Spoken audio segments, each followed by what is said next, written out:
అది only police డిపార్ట్మెంట్కి ఒకరికే సాధ్యం. ఐపీఎస్ లేకపోతే ASPO, DSPO, ACPO, DCPO, whatever it may be, ఆ భుజాల గుండెల మీద నేమ్ బోర్డు పెట్టుకుని ధైర్యంగా పనిచేసే రోజు పోలీసులకి రావాలని కోరుకుంటున్నాను. ఇప్పుడు వచ్చిందని కూడా నేను భావిస్తున్నాను. Last 5 years without name plate, ఎవరు పోలీసో తెలియదు, ఎవడు బయట నుంచి వచ్చి డ్రెస్ వేసుకుని తిరుగుతున్నాడో తెలియదు. సో అటువంటి సిచ్యువేషన్స్ అయితే ఇంక జరుగు. 100 days యాక్షన్ ప్లాన్ ఇప్పుడే డీసీ గారు నాకు తీసుకొచ్చి ఇచ్చారు.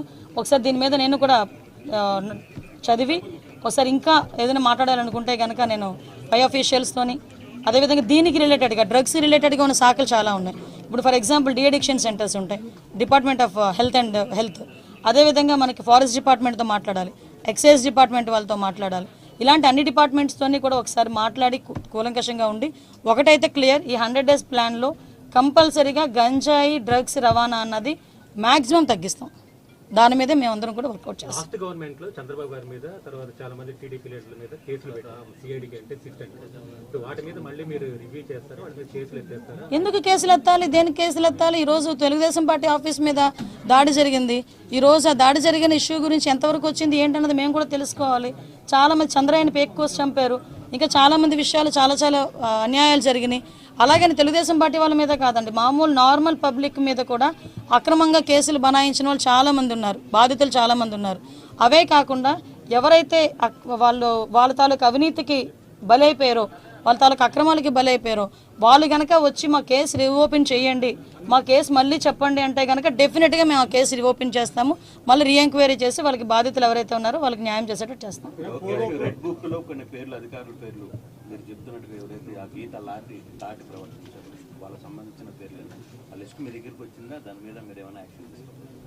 యాక్షన్ తీసుకునే ముందు చెప్తాను.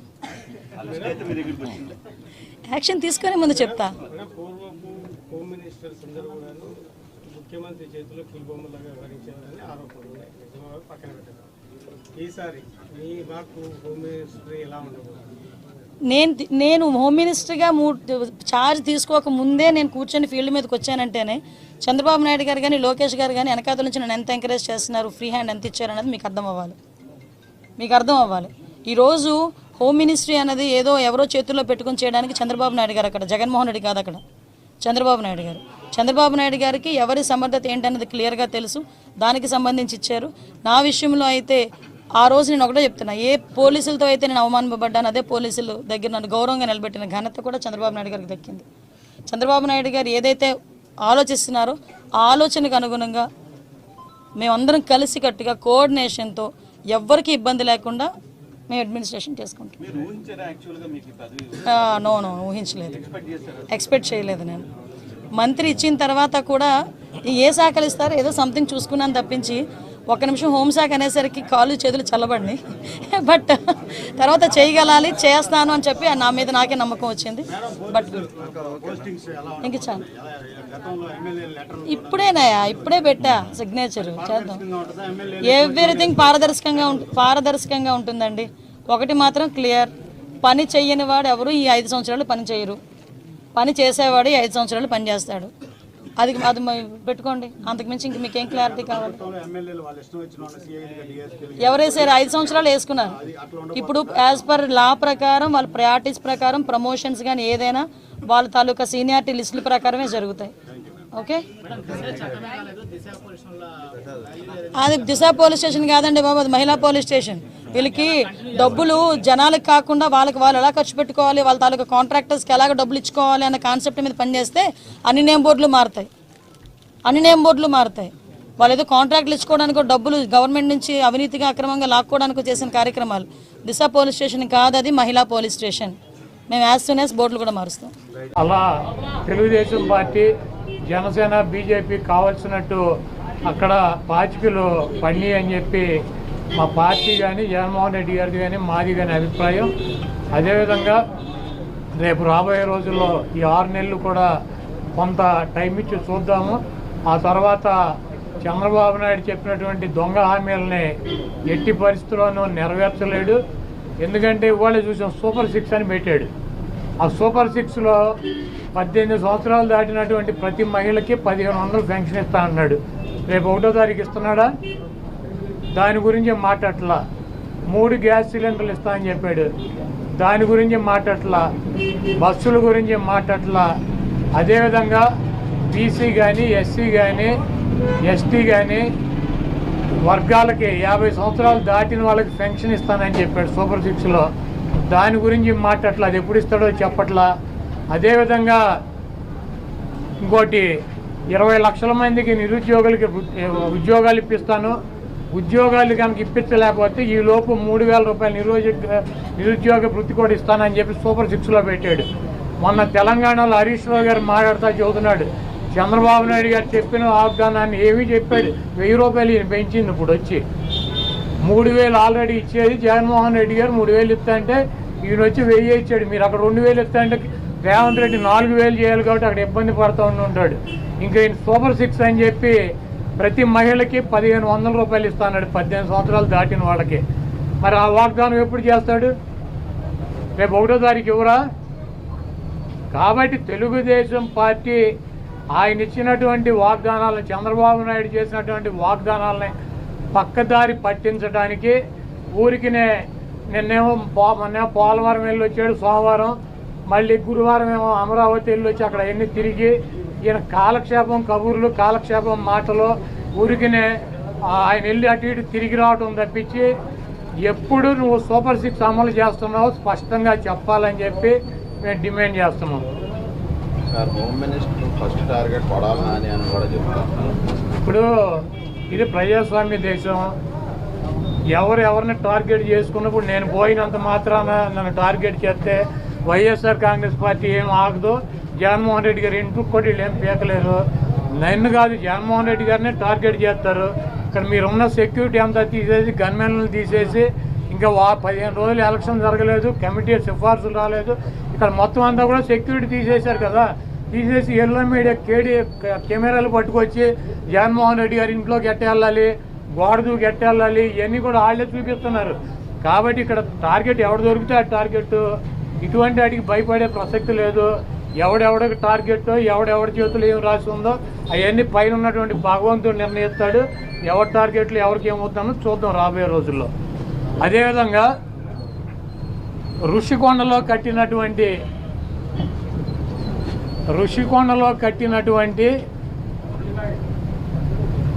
పర్యాటక కేంద్రంలో కట్టినటువంటి భవనాలనే ఈ సిగ్గు ఎగ్గు లేనటువంటి తెలుగుదేశం పార్టీ, ఈ సిగ్గు ఎగ్గు లేనటువంటి ఎల్లో మీడియా అది జగన్మోహన్ రెడ్డి గారి నివాసం అని చెప్పి చూపిస్తున్నారు 3 రోజుల నుంచి. వెళ్ళి జగన్మోహన్ రెడ్డి గారు అక్కడ నివాసం ఉన్నాడా? జగన్మోహన్ రెడ్డి గారు 2014 నుంచి 19 దాకా ప్రతిపక్ష నాయకుడిగా ఉన్నాడు. ఆయన కార్యాలయం లోటస్ పాండ్, ఇల్లు లోటస్ పాండ్. ఆయన లోటస్ పాండ్ హైదరాబాద్ నుంచే ప్రతిపక్ష నాయకుడికి ఉన్న 5 సంవత్సరాలు నడిపాడు. ముఖ్యమంత్రి అయిన తర్వాత 5 సంవత్సరాలు ఈ తాడేపల్లిలో ఉన్నటువంటి ఇల్లు, క్యాంప్ ఆఫీస్ ఇక్కడి నుంచే నడిపాడు ఆయన కార్యాలయాన్ని కానీ ఇంటిని కానీ. జగన్మోహన్ రెడ్డి గారి రక్తంలో లేదు.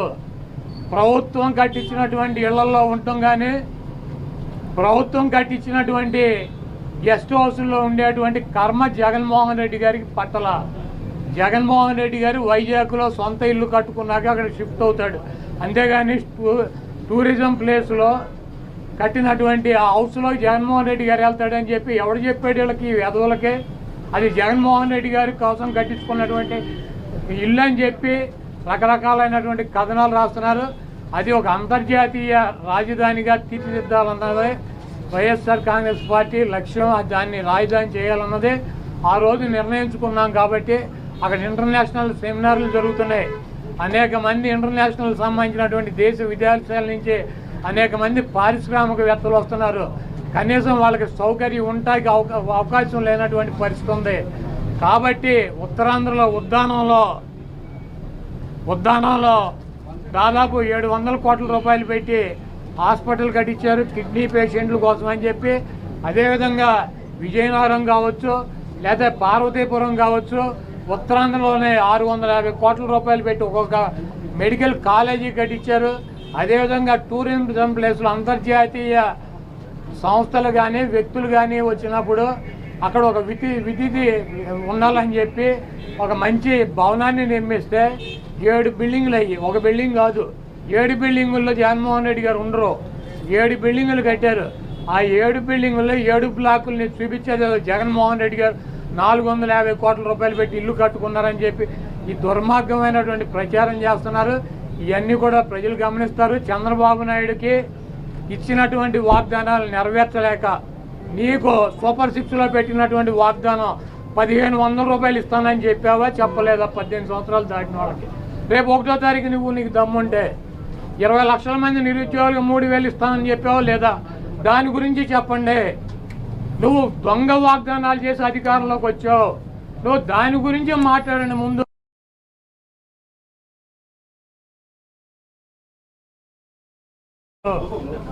వైఎస్ఆర్ కాంగ్రెస్ పార్టీ కార్యాలయంలో వైఎస్ఆర్ కాంగ్రెస్ పార్టీ అధ్యక్షులు శ్రీ జగన్మోహన్ రెడ్డి గారి ఆధ్వర్యంలో 175 నియోజకవర్గాల్లో పోటీ చేసినటువంటి అభ్యర్థులతో సమావేశం ఏర్పాటు చేయడం జరిగింది. ఈ సమావేశంలో జగన్మోహన్ రెడ్డి గారు కొన్ని నిర్ణయాలు తీసుకుని మనకి 1,33 లక్షల మంది ఓటు వేశారు. అదేవిధంగా పార్టీ కోసం గ్రామ స్థాయిలో కానీ, వార్డు స్థాయిలో కానీ, విలేజ్ స్థాయిలో కానీ నాయకులు, కార్యకర్తలు అనేక వేల మంది, లక్షల మంది పనిచేశారు. వాళ్ళందరినీ కూడా కాపాడుకోవాల్సినటువంటి బాధ్యత మనదే. మీరు తప్పకుండా నియోజకవర్గాల్లో ఒక వారం రోజులు పర్యటన చేసి దాడులు జరిగినటువంటి మన నాయకుల మీద కానీ, కార్యకర్తలను కానీ మీరు అండగా ఉండాలని, అదేవిధంగా రాబోయే రోజుల్లో నేను కూడా గాయపడినటువంటి తెలుగుదేశం పార్టీ అల్లరి మూకలు చేసినటువంటి దాడుల్లో ఇబ్బంది పడినటువంటి ప్రతి కుటుంబానికి దగ్గరికి నేను వస్తాను.